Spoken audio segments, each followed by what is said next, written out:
Hello दोस्तों, आपका स्वागत है हमारे YouTube channel physical education ready to crack में। जैसा कि हमने आपसे वादा किया था कि भाई हम हर मंडे एक एमसीक्यू की सीरीज़ चलाएंगे, एमसीक्यू की क्लासेस चलाएंगे। तो हमने आज एक नई वीडियो बनाई है एमसीक्यूज़ के साथ, नए क्वेश्चंस हैं जिसमें हम करंट अफेयर भी हैं।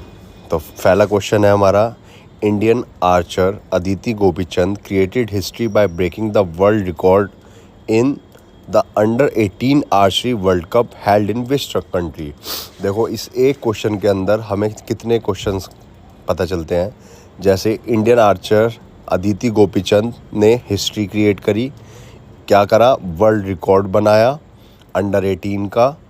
और ये कहाँ पर हो रहे हैं गेम? ये हो रहे हैं कोलंबिया के अंदर। ठीक है, इसे हिंदी में भी पढ़ लेते हैं एक बार क्वेश्चन को। किस देश में आयोजित अंडर 18 तीरंदाजी विश्व कप में भारतीय तीरंदाजी अदिति गोपीचंद ने विश्व रिकॉर्ड तोड़कर इतिहास रचा है? तो वो है इसका आंसर कोलंबिया में। आर्चरी के वर्ल्ड कप कहाँ हो रहे हैं? कोलंबिया के अंदर हो रहे हैं। और इसमें जो स्कोर था टोटल 720 में से 711 अंक प्राप्त करे हैं इन्होंने। Next question is, for effective administration the physical education teacher must possess. Hindi में पढ़ते हैं एक बार। प्रभावी प्रशासन के लिए शारीरिक शिक्षा शिक्षक के पास होना चाहिए। हाई क्वालिफिकेशन मतलब उच्च योग्यता होनी चाहिए। गुड पर्सनैलिटी अच्छा व्यक्तित्व। टेक्निकल नॉलेज एंड स्किल्स तकनीकी ज्ञान और कौशल। या टीचिंग एबिलिटी शिक्षण क्षमता।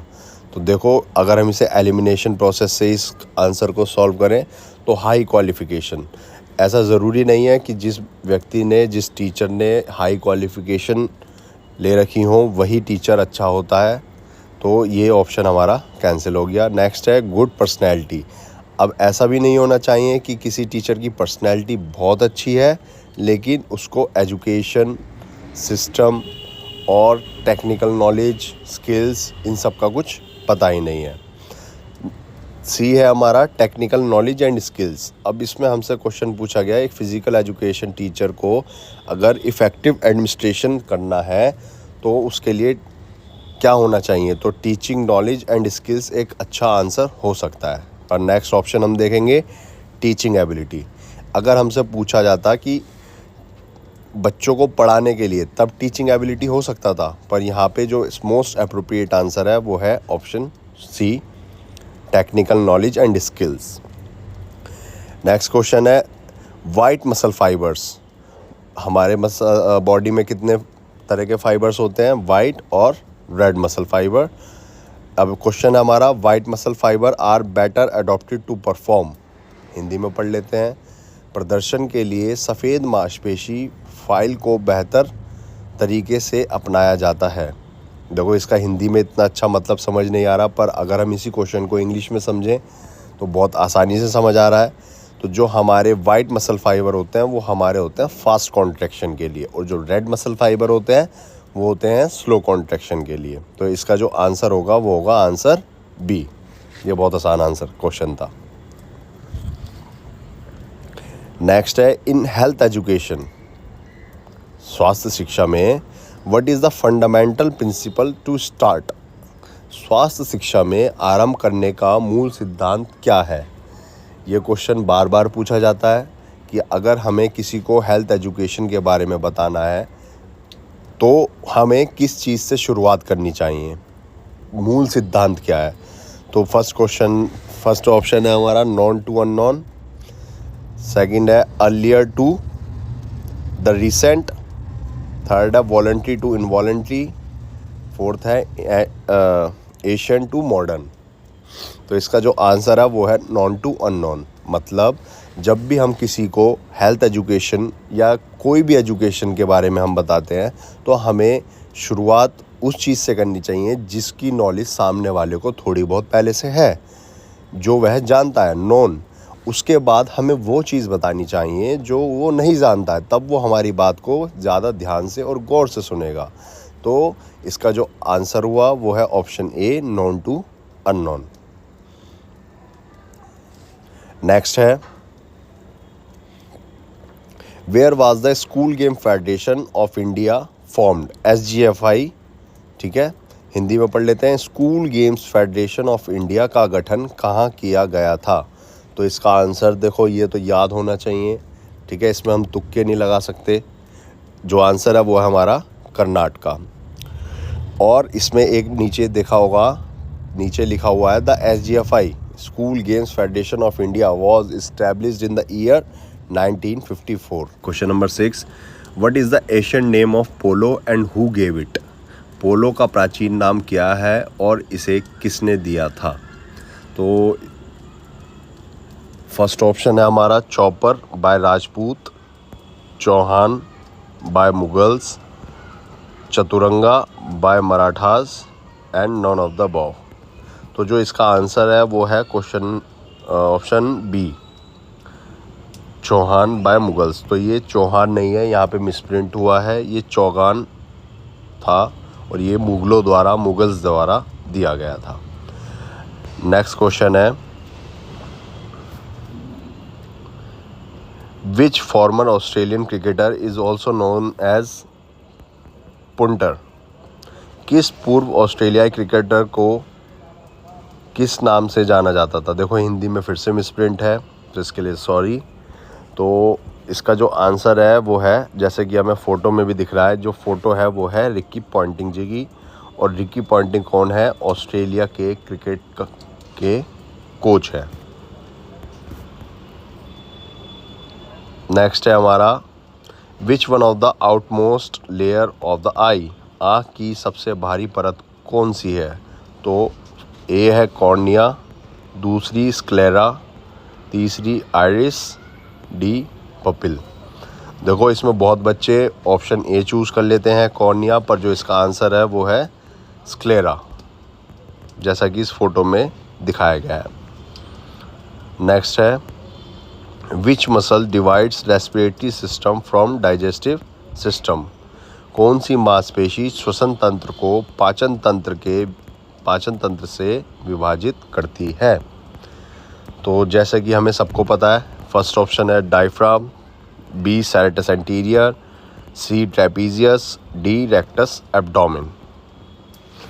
तो अगर हम इसे एलिमिनेशन प्रोसेस से, तो सैरेटस एंटीरियर कहाँ पे होती है हमारी, जिसे हम बॉक्सर मसल भी कहते हैं, ये आगे की साइड होती है। तो कहीं भी इसका रेस्पिरेटरी और डाइजेस्टिव सिस्टम से मेल नहीं खाता। ट्रेपीजियस मसल्स होती है हमारी लैटिसिमस डॉर्सी के नीचे, तो ये भी कोई मतलब नहीं है।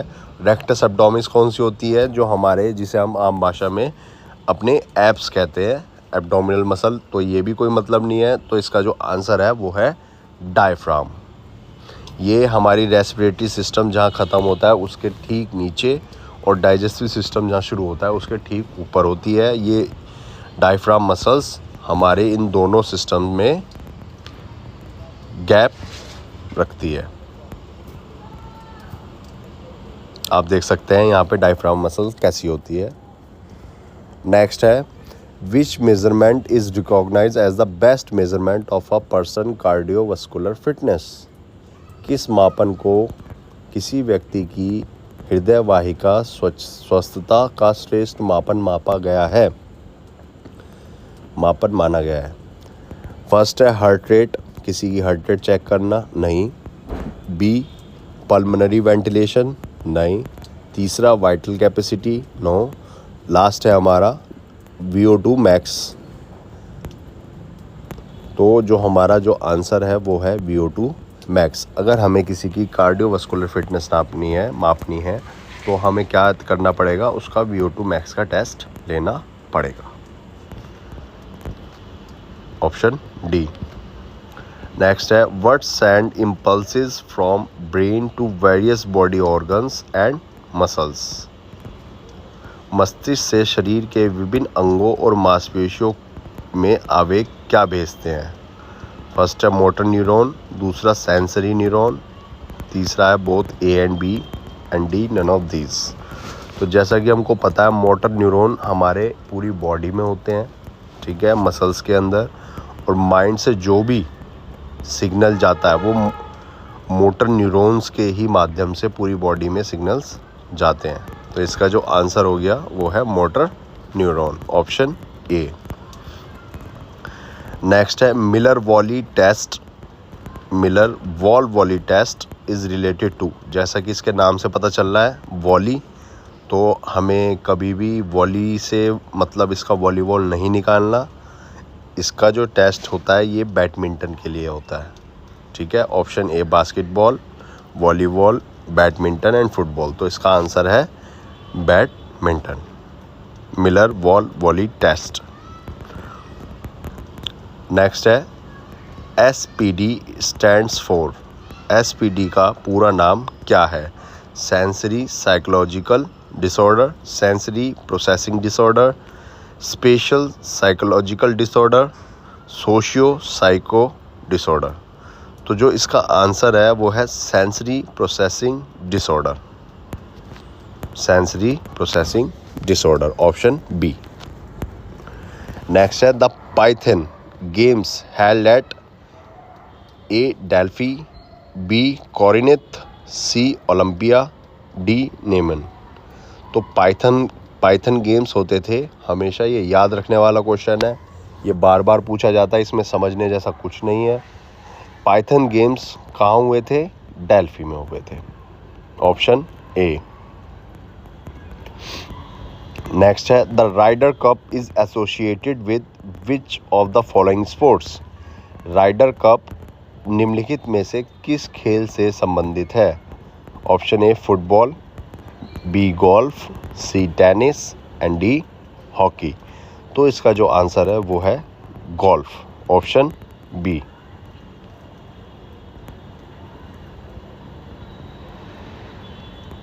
नेक्स्ट है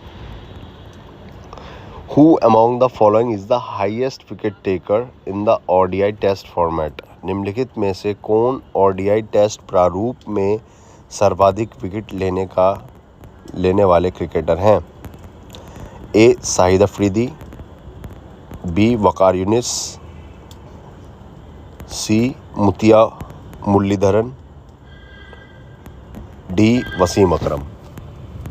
तो जैसा कि हमें क्वेश्चन में पूछा गया है हाईएस्ट विकेट इन ODI फॉर्मेट, तो शाहिद अफरीदी अपने बैटिंग के लिए नाम से जाने जाते थे, वकार यूनिस, वसीम अकरम और मुतिया मुरलीधरन। तो इनमें जो सबसे फेमस, जो हमें पता भी है, अगर हम अंदाज़ा भी लगाएं तो सबसे ज़्यादा फेमस इसमें श्रीलंका के खिलाड़ी मुतिया मुरलीधरन हैं। तो इसका ऑप्शन हो गया ऑप्शन सी, जो श्रीलंका के क्रिकेट के कोच भी हैं।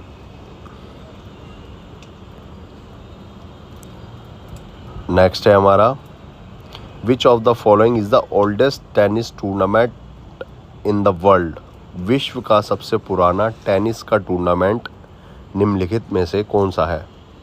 जैसा कि हमें सबको पता है ये चारों टेनिस के टूर्नामेंट हैं, French Open, US open, Wimbledon, Australian open.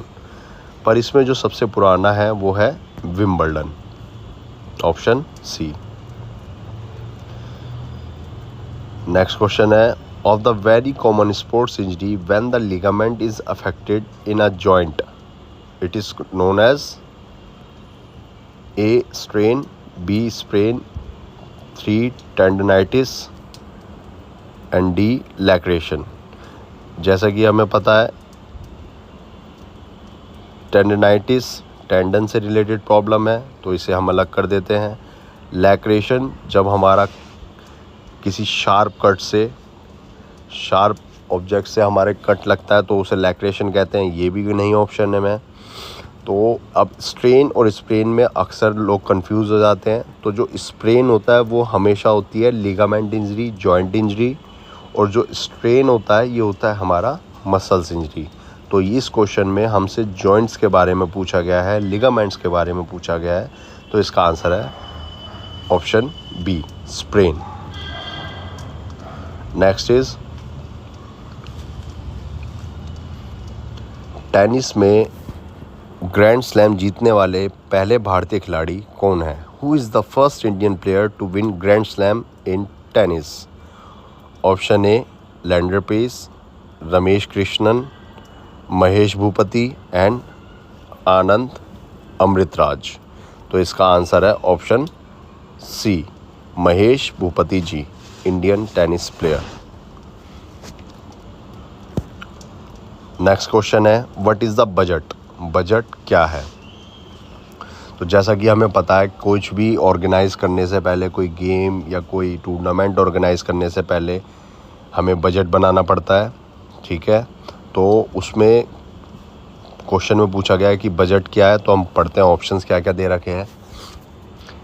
Income statement, आय का विवरण, ए ऑप्शन है। बी है complete statement of income and expenditure.